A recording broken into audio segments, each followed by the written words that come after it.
우리는 왜 내로남불을 즐기는 것일까? 인간을 다른 동물과 구별할 때 빠지지 않고 언급되는 특성 중 하나가 도덕성을 가졌다는 점입니다. 예컨대 전국시대 사상가 맹자는 이니에지가 없으면 더 이상 인간이 아니다라면서 도덕성은 인간만의 가진 특성이라고 주장한 바 있습니다. 서양에서도 독일 철학자 임마누엘 칸트가 비슷한 주장을 펼쳤는데 그는 실천 이성 비판의 맺은 말에서 이렇게 적었습니다. 내가 자주 그리고 오랫동안 깊이 생각하면 할수록 내 마음을 늘 새롭고 더 한층 감탄과 경외심으로 가득 채우는 두 가지가 있다. 그것은 내 위에 있는 별이 빛나는 하늘과 내 속에 있는 도덕 법칙이다. 칸트는 하늘에 빛나는 별이 있는 것처럼 자기 마음속에는 분명하게 도덕 법칙이 자리 잡고 있다고 고백했습니다. 맹자와 칸트 모두 우리 인간이 도덕적 존재임을 강조하고 있는 셈입니다.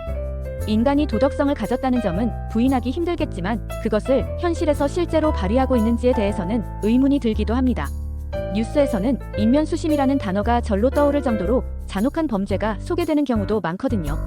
게다가 어떤 사람이 도덕적인가 아닌가에 대해서도 판단이 모호한 경우가 있습니다. 예를 들어보겠습니다.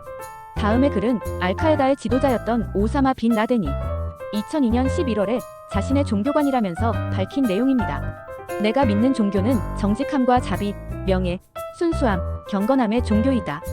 이웃 사랑과 사람 사이의 정의를 구현하기 위한 종교이다. 나아가 통합의 종교이다.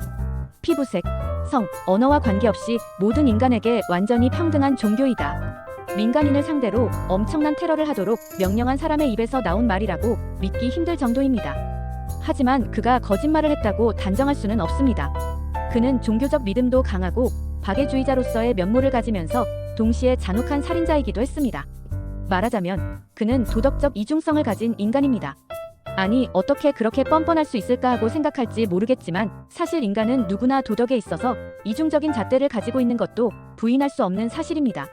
러시아 출신의 윤리학자인 미하엘 쿨리셰르는 과거 유럽 인류학자들의 여행기를 분석한 끝에 인간 집단에는 두 개의 서로 다른 윤리체계가 동시에 존재한다면서 이렇게 주장했습니다.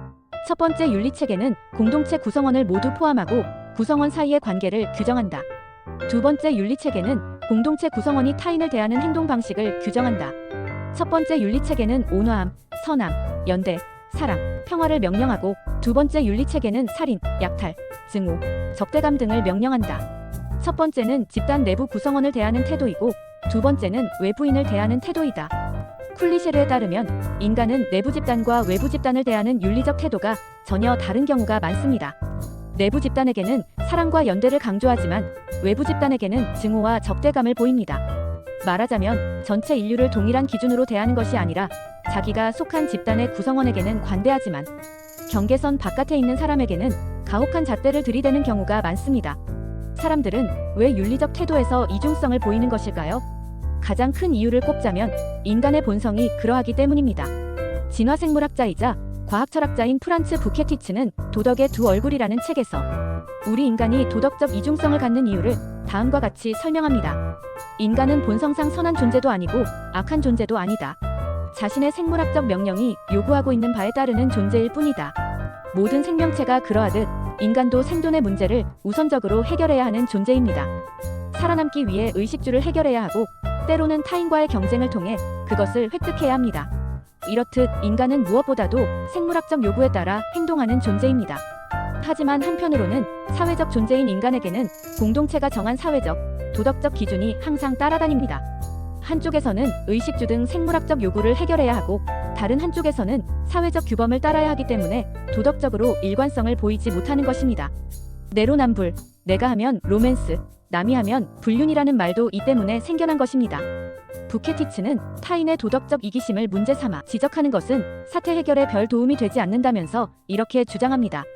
우리 인간은 천사가 아니라 우리 모두는 자기 또는 자기의 가족이나 근친의 안녕에 우선순위를 두고 그 다음에야 좋은 친구의 안녕에 의미를 둔다. 이는 생물학적으로 볼 때 결코 놀라운 일이 아니다.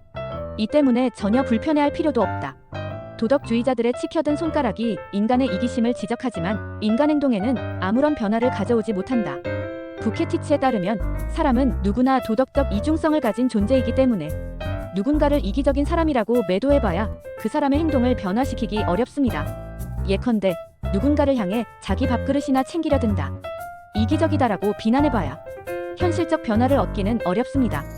왜냐하면 그렇게 비난하는 사람도 자기 밥그릇이 걸린 문제에 대해서는 비슷하게 이기적으로 행동할 것이기 때문입니다. 도덕적 이중성이 특히 문제가 되는 것은 그것이 외부인 혐오즘이나 사회적 투쟁으로 발전할 위험이 있다는 점입니다.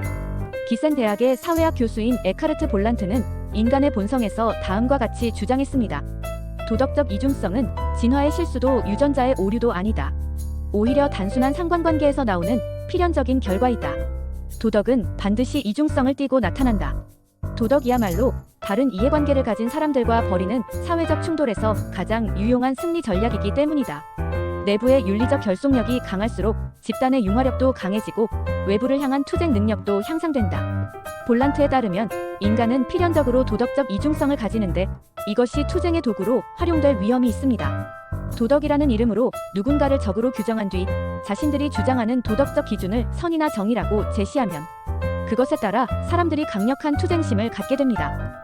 이러한 방식은 사회적 충돌 상황, 예컨대 선거철이 되면 어김없이 등장하는 승리 전략입니다. 말하자면 도덕적 이중성이 사회적 투쟁의 도구나 전략으로 활용되는 셈입니다. 도덕적 이중성으로 인해 편가르기를 한 뒤 상대 집단을 적으로 규정하면 투쟁심은 물론이고 인간의 심성을 잔인하게 만들 위험성이 있습니다. 이에 대해 볼란트 교수는 이렇게 주장하였습니다. 잘 알려진 것처럼 적을 정신적으로 격리하면 살해를 꺼리는 성향이 감소한다. 그리고 오직 자기 윤리에 대한 확신에 근거해서 자신은 선하지만 적은 선하지 않다고 확신할 때 살해를 꺼리는 성향은 감소한다. 상대방을 적이라고 규정하는 순간 인간적인 면모는 줄어들고 대신 악마적 성향이 발동하기 쉽습니다. 예컨대 중세시대 마녀 사냥이 이루어질 때 마녀로 지목된 대상이 자기 가족이면 연민의 감정이 먼저 생깁니다.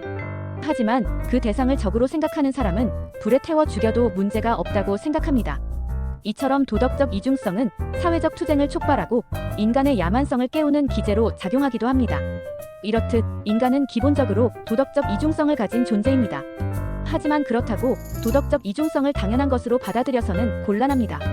도덕적 이중성을 가진 사람은 언제든 내로남불의 당사자가 될 수도 있고 타인을 향해 야만성을 드러낼 수도 있기 때문입니다.